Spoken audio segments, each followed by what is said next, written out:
नमस्कार स्टूडेंट्स, मैं हूं आपका टीचर जतिन शर्मा। आज मैं आपको इंट्रोडक्टरी माइक्रो इकोनॉमिक्स पढ़ाने जा रहा हूं।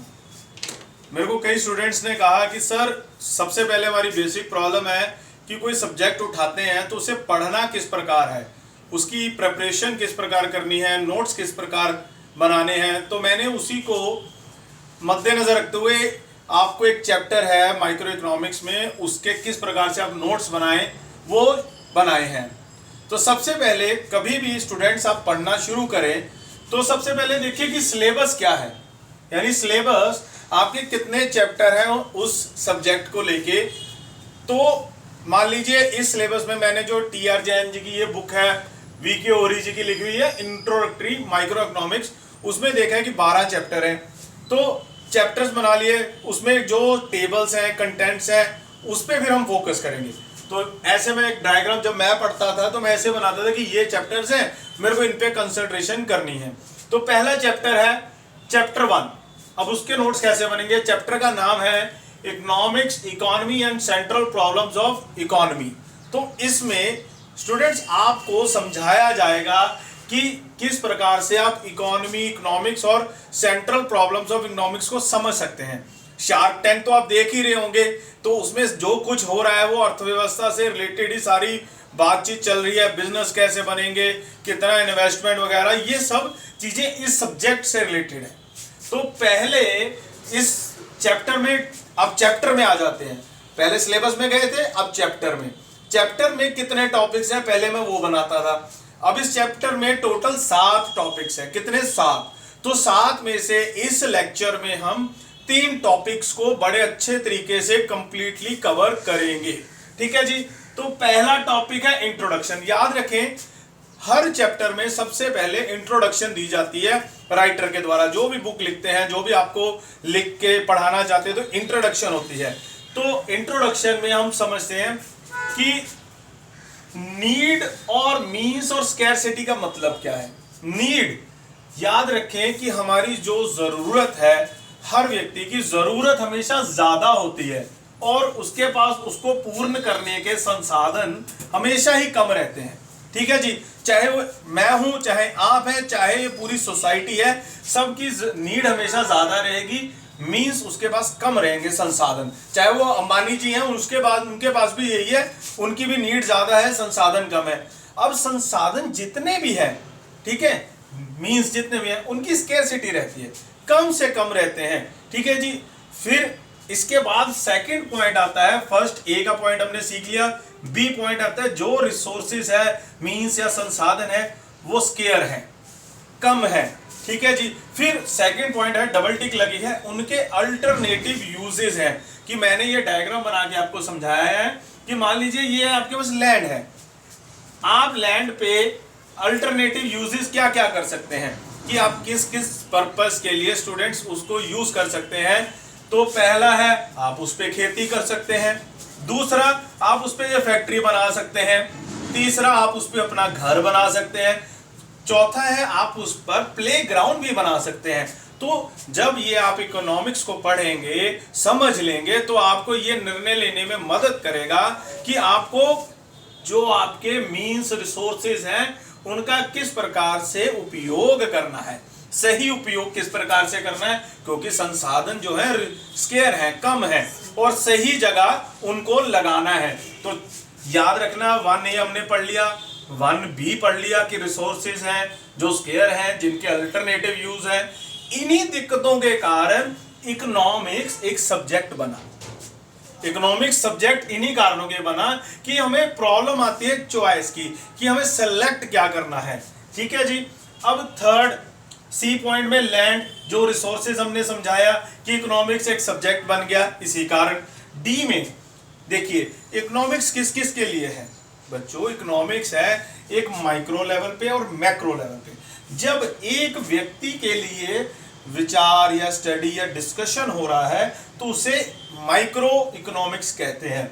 वो व्यक्ति अपनी जरूरत को पूर्ण करने के लिए संसाधनों का उपयोग करेगा ताकि उसे अत्यधिक ज्यादा से ज्यादा गेन हो सके। कि मैं अगर कोई संसाधन है मेरे पास पैसा है तो, या कोई लैंड है, तो मैं उसको देखूंगा कि मेरे को सबसे ज्यादा गेन कहाँ हो रहा है, तो मैं वो कार्य करूंगा। ठीक है, इसी प्रकार से सोसाइटी है, सोसाइटी में सोशल वेलफेयर होता है। जब ये देखिए 1 2 3 4 plus n number of person, जितने मर्जी लोग हों, पूरी सोसाइटी में जब लेके बात की जाएगी तो वो बात स्टडी जो होगी वो मैक्रो लेवल पे होगी, मैक्रो इकोनॉमिक्स कहा जाता है। ठीक है, उसमें क्या उद्देश्य होगा, सोशल वेलफेयर को पूर्ण करना। तो पहले पॉइंट में इंट्रोडक्शन में हमने पढ़ा कि नीड जो है हमेशा ज्यादा होती है मींस से, उसकी स्केयरसिटी होती है। फिर दूसरा पढ़ा कि रिसोर्सेज जो है वो स्केयर हैं, उनके अल्टरनेटिव यूजेस हैं।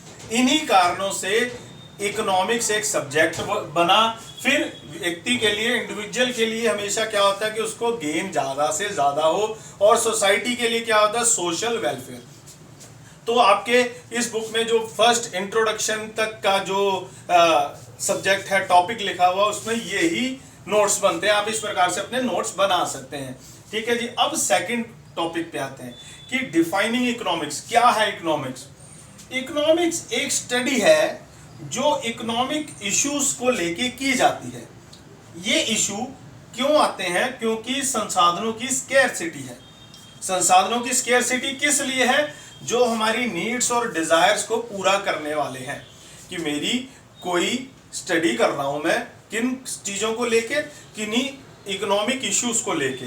कौन से इश्यूज की मेरे पास जो संसाधन है वो कम है, और जो वो उनका उपयोग करके मैं अपनी नीड्स और डिजायर्स को पूरा कर सकता हूं।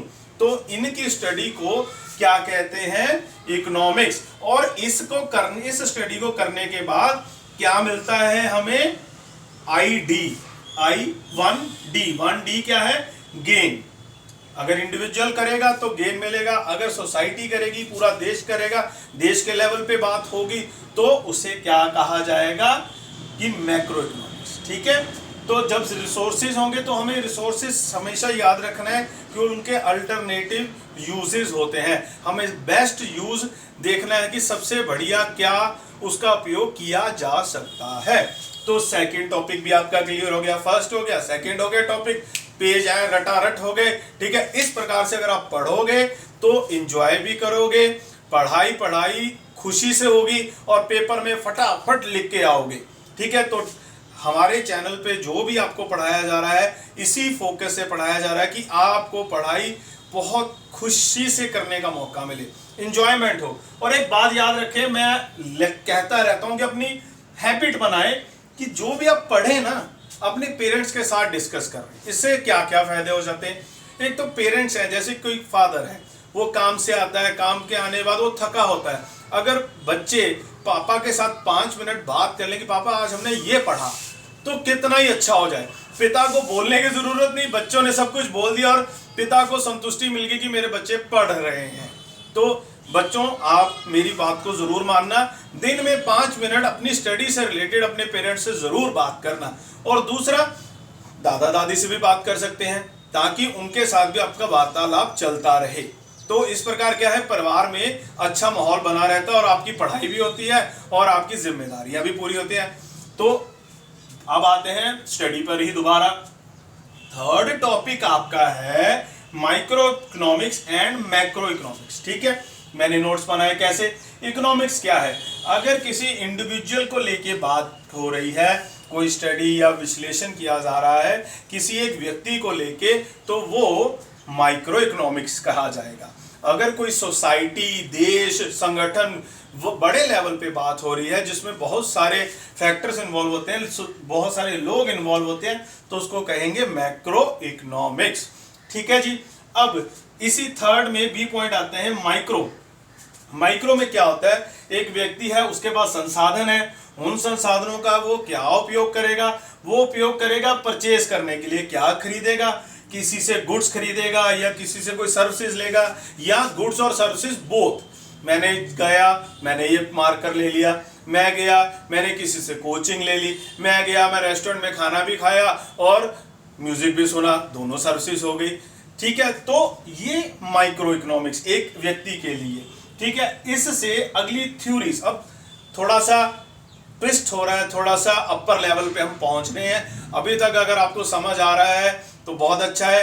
कहीं कोई दिक्कत आए तो कमेंट्स में लिखें, मेरा नंबर भी यहाँ पे दे रखा है, अगर कोई प्रॉब्लम हो तो आप मेरे को फ़ोन करके पूछ सकते हैं।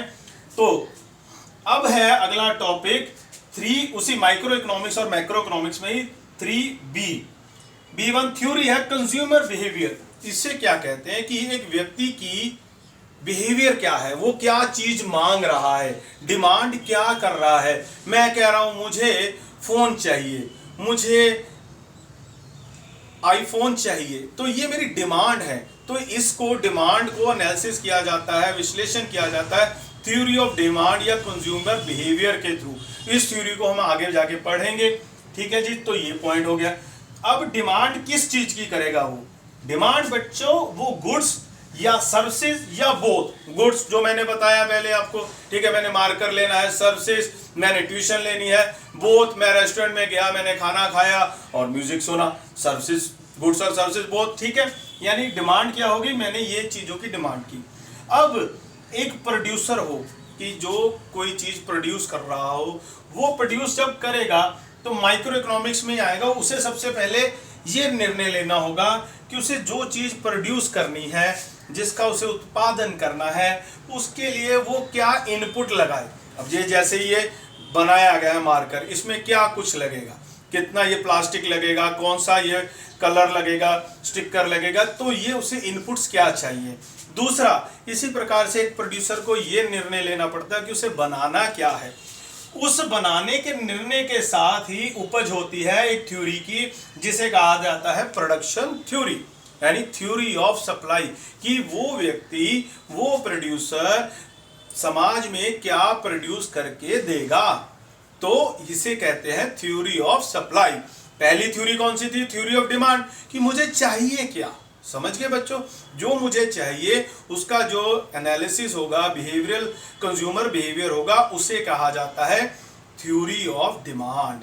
और जो व्यक्ति प्रोड्यूस करेगा, जो ये सोचेगा अरे भाई मुझे क्या इनपुट चाहिए ये प्रोडक्शन करने के लिए और मैं क्या प्रोडक्शन करूंगा, तो उसको कहा जाता है थ्योरी ऑफ सप्लाई।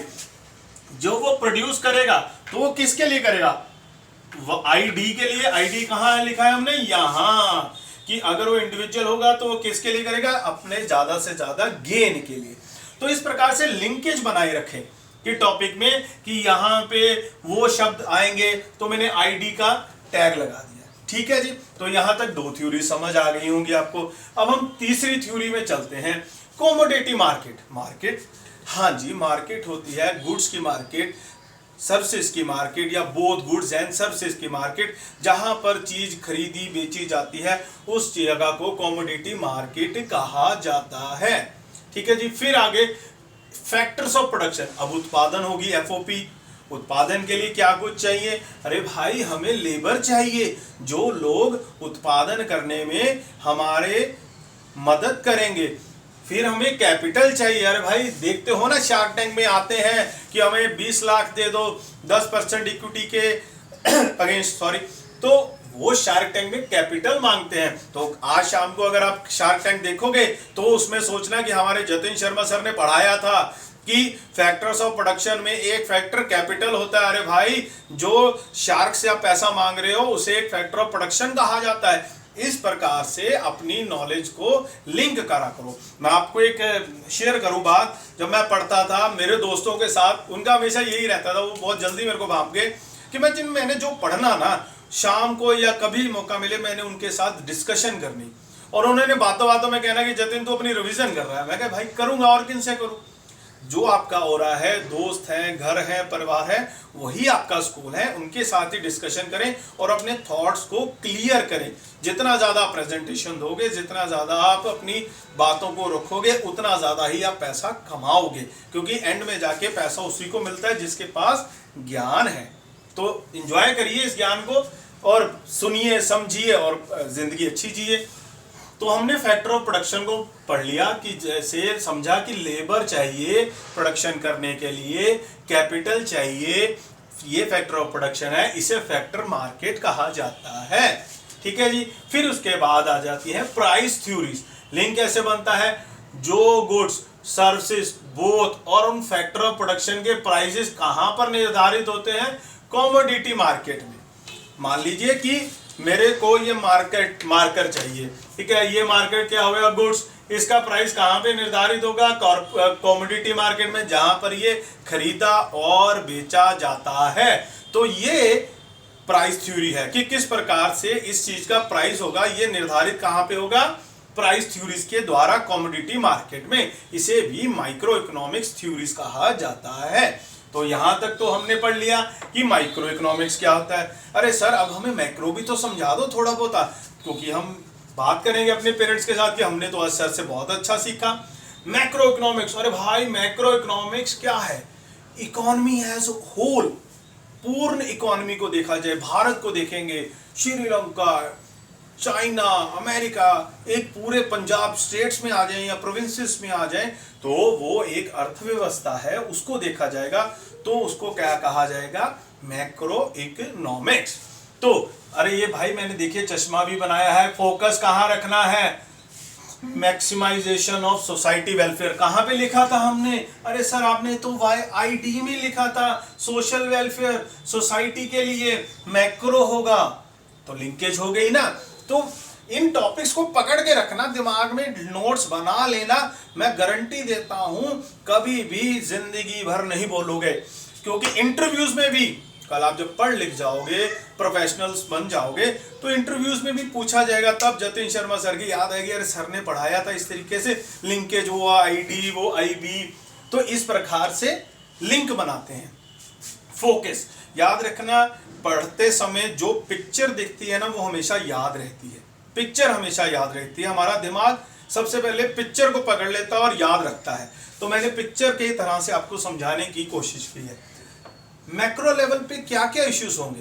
आप देखिए, आप पॉलिटिशियंस को देखते हैं, आप अच्छे रिसर्च स्कॉलर्स को देखते हैं, इकोनॉमिस्ट को देखते हैं, वो देखते हैं देश में या उस अर्थव्यवस्था में एम्प्लॉयमेंट कितनी है, कि लोगों को रोजगार कितना मिल रहा है। ठीक है जी। तो ये जो मुद्दे होंगे, ये मुद्दे मैक्रो लेवल पे डिस्कस करे जाएंगे कि उस देश में, उस अर्थव्यवस्था में नेशनल आउटपुट का क्या ग्रोथ रेट है, कि कितनी दर से इंक्रीज हो रहा है, ग्रोथ रेट क्या है आउटपुट का, उत्पादन का। फिर प्राइस लेवल क्या है? प्राइस लेवल मतलब आज ये मार्केट 20 रुपीज का है, कल कितने रुपए का हो जाएगा, कम होगा?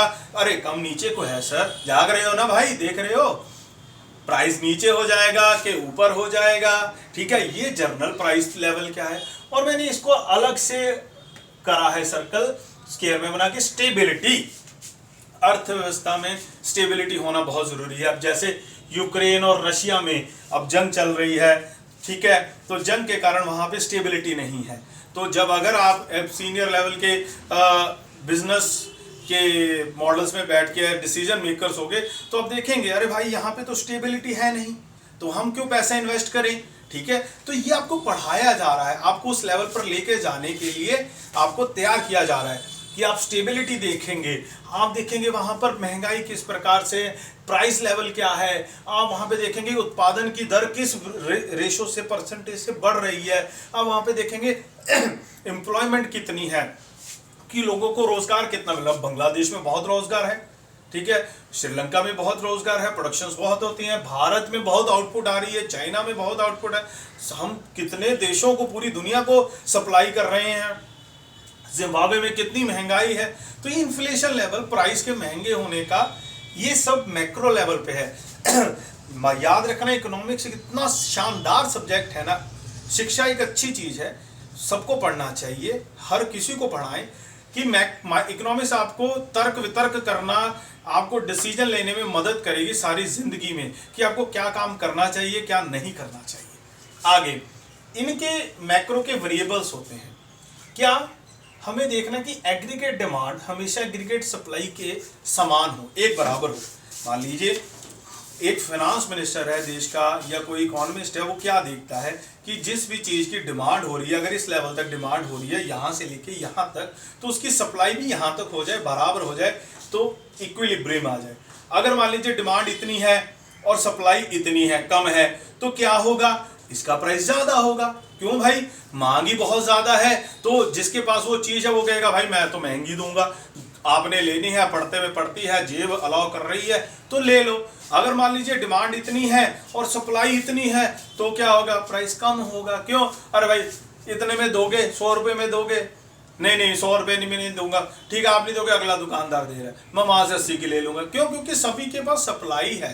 तो किसी चीज का प्राइस कैसे डिटरमाइंड होता है, कल आपको बिजनेस करोगे, आपके पेरेंट्स बिजनेस कर रहे हैं तो आप उनकी हेल्प कर सकते हो कि पापा कि आपको आपके बिजनेस की जो सप्लाई है वो डिमांड के इक्वल रखनी है, प्रोडक्शन उतनी हो कि वो डिमांड को कैटर कर सके, कि डिमांड इक्वल हो जाए। आप ये ना हो सप्लाई बहुत ज़्यादा हो जाए तो सस्ती हो जाएगी चीज़, ये ना हो सप्लाई बहुत कम हो तो महंगाई बढ़ जाएगी। तो सरकार भी कोशिश करती है कि इक्विलिब्रियम पे रहे। तो इन सब चीज़ों को वो समझाएगी कैसे, स्टूडेंट्स तैयार करने हैं, लोगों में शिक्षा पैदा करनी है। तो कैसे समझाया जाता है, theory related to equilibrium level of output and employment. अब एम्प्लॉयमेंट शब्द आ गया है, एम्प्लॉयमेंट से मतलब है कि एक जगह पे जहाँ भी प्रोडक्शन हो रही है, एक इकोनॉमी में जहाँ ये प्रोडक्शन आउटपुट हो रही है, वहाँ पे क्या फुल एम्प्लॉयमेंट है कि आउटपुट इतने, हमने डिमांड इतनी गिरी, सप्लाई इतनी सप्लाई के लिए लोगों को पूर्ण रोजगार मिल रहा है। अगर लोगों को रोजगार ही नहीं मिल रहा है तो सप्लाई कैसे बढ़ेगी। सप्लाई को पूर्ण करने के लिए कि पूर्ण उत्पादन हो, डिमांड को मीट कर सके, तो एम्प्लॉयमेंट भी पूर्ण मिले, लोगों को रोजगार मिले, तो ये बराबर हर लेवल पे आने चाहिए। ये फैक्टर बहुत प्रभाव डालता है aggregate demand equals to aggregate supply. फिर आगे आते हैं theory related to inflationary and de inflationary gap in the economy. मैंने जैसे समझा दिया, अब इसमें एग्जांपल भी दी, एप्पल का फोन। अब वो एप्पल के फोन की डिमांड तो भाई साहब इतनी है, लोग सुबह सुबह ही कई दिनों से वो बैठ जाते हैं शोरूम के बाहर, और सप्लाई वो इतनी कर रहे हैं तो महंगे ही होंगे, तो महंगाई बढ़ेगी, लाख लाख 2-2 लाख तक के शायद फोन जा रहे हैं। तो ये हो जाता है इन्फ्लेशन। अगर सस्ती हो जाए, जो मैंने पहले ही बता दिया, सप्लाई ज्यादा डिमांड कम, तो डिफ्लेशन हो जाता है, चीज सस्ती हो गई, तो इक्वल लेवल पे रखना पड़ता है। फिर theory of multiplier. Her businessman काम किसके लिए करता है, वो माइक्रो इकोनॉमिक पे, माइक्रो लेवल पे होता है, तो ID गेन के लिए। हर व्यक्ति कोशिश करेगा कि वो अपनी इनकम को मल्टीप्लाई करे, बढ़ाए, इन्वेस्टमेंट करके या एक्सपेंडिचर करके कि उसको कितनी इनकम मिलेगी। अब हमारे भारत देश में किस चीज के उत्पादन की बहुत आवश्यकता है, चिप्स, सेमीकंडक्टर्स व्हीकल्स में लगते हैं, तो सभी कह रहे हैं कि ये इसकी अगर प्रोडक्शन करनी है, इनकम बहुत बढ़ेगी, इन्वेस्टमेंट एक्सपेंडिचर करना पड़ेगा। तो ये डिसीजन कौन ले पाएगा, अगर आप लोग इकोनॉमिक्स पढ़ेंगे, अर्थव्यवस्था से संबंधित मुद्दों को समझेंगे, खुशी से समझे। अगला है फिस्कल एंड मॉनेटरी पॉलिसीज। आपने देखा होगा हर साल फरवरी के आसपास बजट पेश होता है, तो ये शब्द आप न्यूज में सुनते हो, ठीक है, फरवरी जनवरी में ये शब्दों का उपयोग बहुत होता है। तो हर कंट्री, हर प्रोविंस अपना बजट बनाती है, फिस्कल बजट, जो बजट का मॉनेटरी बजट पॉलिसीज पे बहुत इम्पैक्ट होता है। बजट और मॉनेटरी पॉलिसीज कंट्रोल करती हैं इन्फ्लेशन और डिफ्लेशन को। मान लो कोई अगर सरकार ने टैक्स लगा दिया तो वो चीज का प्राइस नीचे या ज्यादा हो जाएगा, वो डिपेंड करेगा कि सरकार ने किस उद्देश्य से लगाया है, ठीक है जी। तो ये फिस्कल पॉलिसीज और मॉनेटरी पॉलिसीज निर्धारित करती हैं। अगला पॉइंट आ जाता है C5 में, money supply and credit creation. अभी मनी सप्लाई की बिजनेस करना है, अरे भाई बिजनेस करना है, लेबर को पैसे देने हैं, कैपिटल लेके आनी है शार्क टैंक की तरह से, तो मनी कहाँ से आएगी, खुद का पैसा लगाओगे या क्रेडिट क्रिएशन होगी कि बैंक्स आपको पैसा देंगे, SBI, HDFC, ICICI, private bank, Allahabad bank, Indian bank जो हो चुका है अब। तो ये भी एक थ्योरी है। तो ये आपका ढांचा कि पैसा कहाँ से आएगा, ये थ्योरी पढ़ेंगे। फिर है गवर्नमेंट बजट, कि गवर्नमेंट ना बजट बना के मेजरमेंट और इम्पैक्ट का एनालिसिस करती है कि बजटरी डेफिसिट्स कहाँ हैं, कि उनके जो डेफिसिट्स आ रहे हैं उनको कैसे वो मेजर करे और उनका प्रभाव कहाँ कहाँ पड़ रहा है, उसका एनालिसिस करती है। ये भी इकोनॉमिक्स में पढ़ेंगे आप मैक्रो लेवल पे। Exchange rate, dollar, euro, rupees और बैलेंस ऑफ पेमेंट की सबसे ज्यादा जरूरी, आप पता है, आपको न्यूज में सुन ही रहे हैं कि डॉलर इंडिया में आप एक्सचेंज रेट में यूज करते हैं, ठीक है। तो अब कुछ लोग कोशिश कर रहे हैं कि डॉलर का अल्टरनेटिव भी आ जाए। तो जितनी आप एक्सपोर्ट करोगे, कोई देश जितना एक्सपोर्ट करता है उसको उतनी फॉरेन करेंसी मिलती है, उतना उसको रिजर्व बढ़ता है। एक्सपोर्ट को हर देश प्रेफरेंस देता है कि आप एक्सपोर्ट करें, इंपोर्ट कम करें, क्योंकि फिर हमें अपने पैसे देने पड़ते हैं, तो हमारे पैसे की वैल्यू कम हो जाती है। अब $1 के लिए हमें 78 के आसपास इंडियन रुपीस देने पड़ते हैं, तो ये हो गया एक्सचेंज रेट, समझ गए। तो इसी प्रकार से पाउंड के लिए नियरली 95 रुपीस देने पड़ते हैं, इसी प्रकार से यूरो के लिए 90 रुपये के आसपास देने पड़ते हैं।